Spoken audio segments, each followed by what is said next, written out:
Hi! In front of me is Motorola Moto Edge 20 Pro, and today I would like to show you how you can download and apply Apple Layout on this Motorola.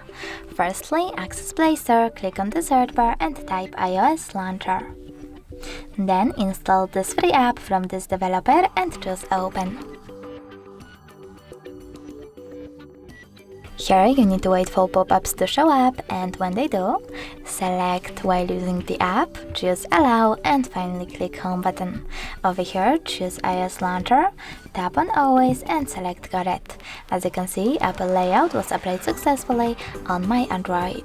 If you wish to go back into the default layout, you can always do that by simply deleting an app. But you can also go into device settings, select apps and notifications, choose advanced and tap on default apps. Then click on home app and tap on Moto app launcher. Thanks so much for watching. If you enjoyed this video, don't forget to leave a like, comment and subscribe. Bye!